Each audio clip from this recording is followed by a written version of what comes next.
Hey guys, so in this episode of React Redux series, we're gonna look at Redux Middleware. I'm sure you have heard of middlewares like Redux Saga, Redux Thunk, and few other ones that are available in the market. But today we're gonna look at a simple example of Redux middleware that we're gonna create, and we're gonna look at how it works and where to use it.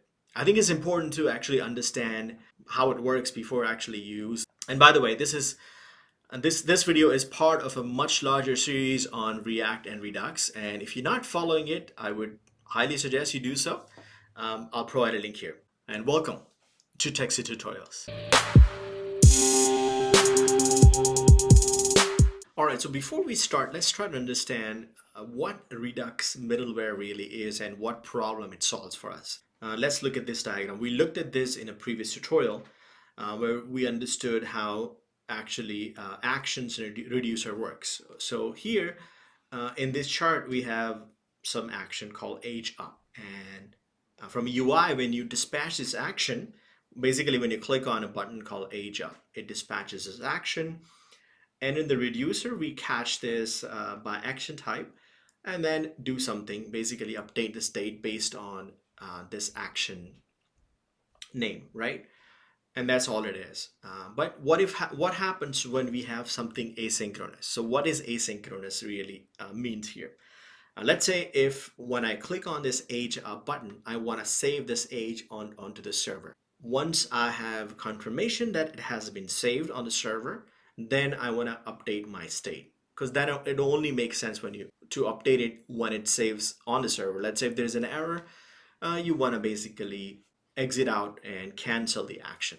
Okay, so in the current situation, in a simple current situation, you cannot do this because if you try to run anything asynchronous in the reducer, it won't work because it's designed to run synchronous code.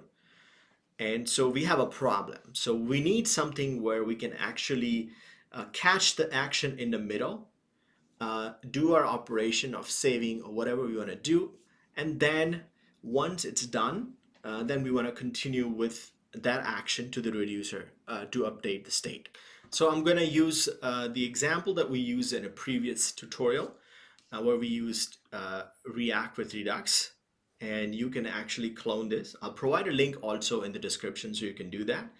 So basically you can run a git clone and get this repo on your computer. And I've already done that. And if you look through the code, it's pretty simple. When I execute it, I get this two button, age up and age down. When I click on age up, it increases the age here.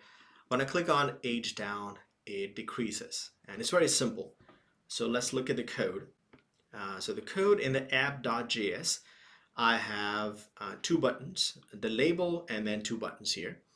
And when I click on this on click button, it has this action called on age up, which is defined here in map dispatch to props. It's pretty simple. If you don't know all of these, I would highly suggest to look at the previous tutorial in this series so that you get familiarized with it before coming here. And then similarly, if you click on age down, it dispatches this action, age up and age down. And here inside the store folder, I have a reducer file, which simply takes that action and based on the action, it updates the value of the state. And the state is nothing but a simple property called age. Okay, so it's pretty simple. Now let's build our middleware here. All right, so to add the middleware, we need to go to the index.js file where we actually create our store.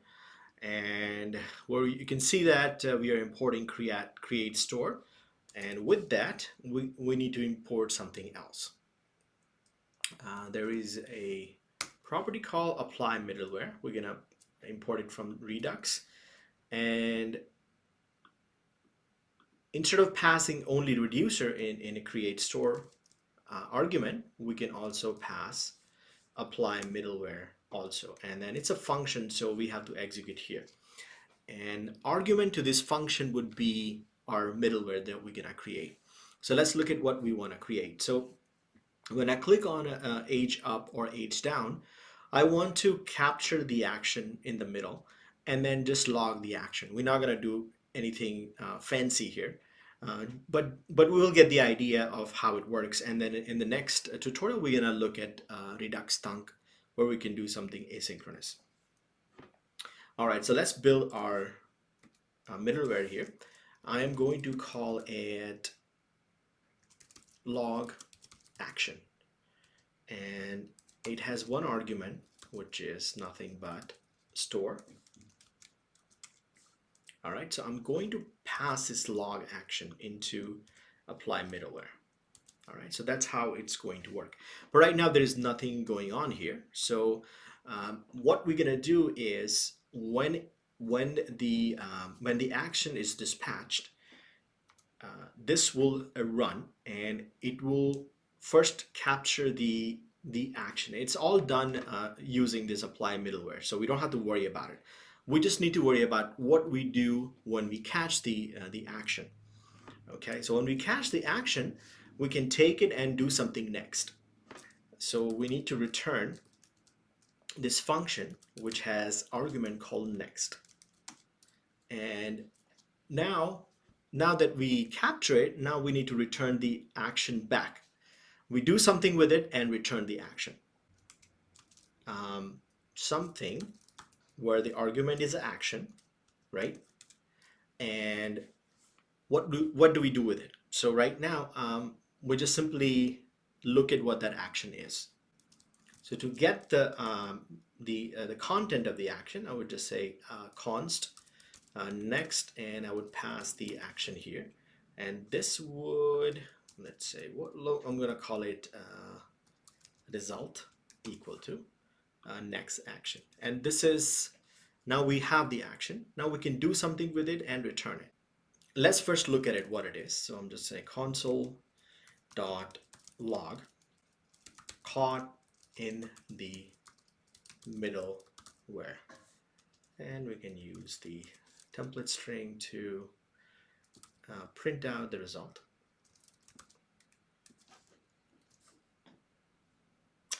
And then we'll just let the action back on its track to the reducer. So we will say return result. All right. All right. So when I execute this code, now let me open the console so we can see what's going on. All right. So as soon as I click on age up, it says caught in the middleware, and it's giving me object, and that is because we need to actually, this is an object, so we need to turn into string. So I'm just gonna say JSON.stringify, and this way I can convert that object into a string so we can see it. All right, so now if I click on here, it says caught in the middleware, age up value is 1, and we can see the value in the action, right?